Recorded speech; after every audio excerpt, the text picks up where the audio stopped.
had now 3 of my body glaze like start to grow spores. Beautiful friends, I wanted to stitch this video because we have to be very careful about the information we're putting out on social media, especially when we're trying to bring the spotlight and not in the best way about a brand or their products or service without doing research. And this is not to downplay this young lady's experience. I know nothing about this brand, Body Glaze. I'm assuming it must be a brand on TikTok. I'm not really sure.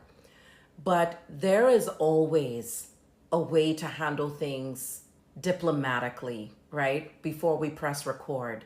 My advice would have been, before doing this, let's go to the brand and see what this could potentially be in my product and how they can rectify the issue, whether that is giving you a refund or sending you out new product, whatever the case is, or giving them an opportunity to research what this could potentially be in your product.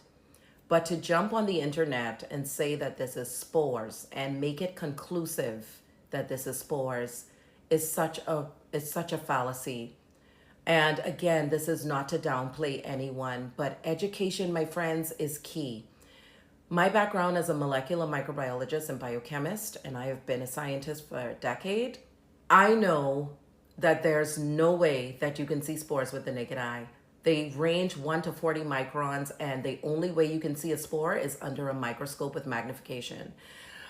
And what she's trying to do is to show you what it looks like inside the product. There's no way that you can see spores. And spores typically are found in soil, and they are airborne, indoor and outdoor.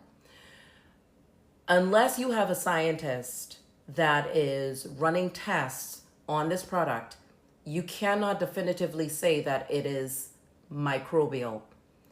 And there's a difference, friends, between physical and microbial contamination. And I've done a video on this that got thousands upon thousands of views with Jaclyn Hill Cosmetics with her lipstick fiasco some years back.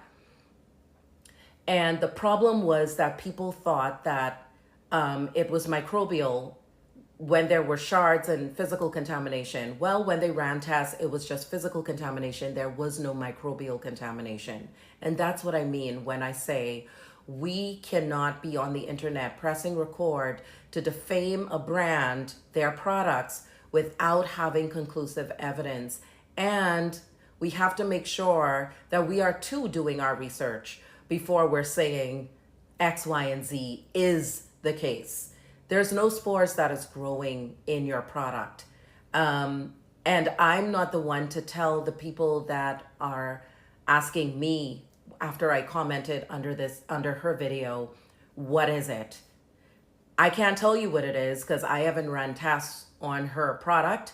And I'm not going to assume what it is. I say give that brand the respect, right, of doing their investigation themselves and rectifying this issue themselves.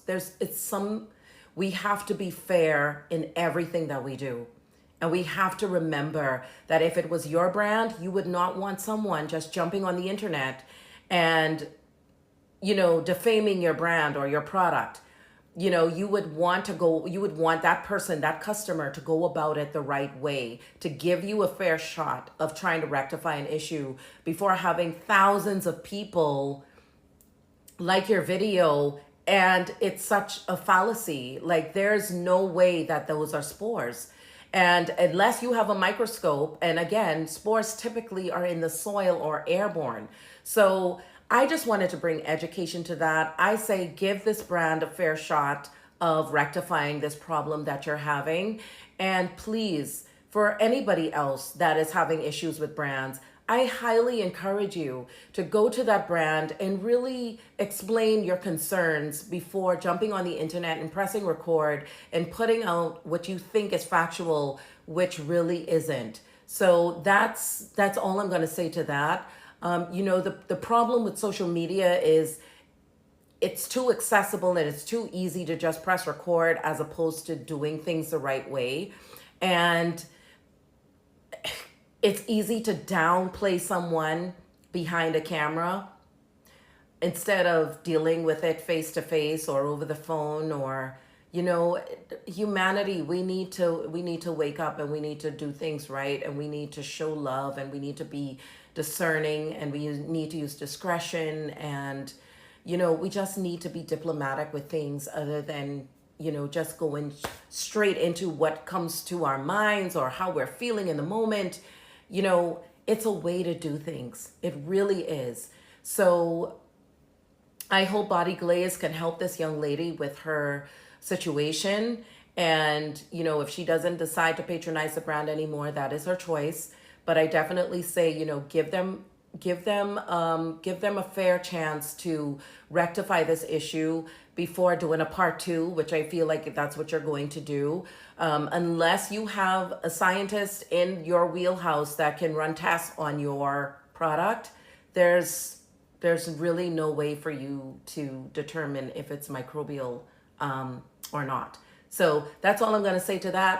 I'm going to drink my coffee like I intended to do from earlier, and I will see you all in my next one.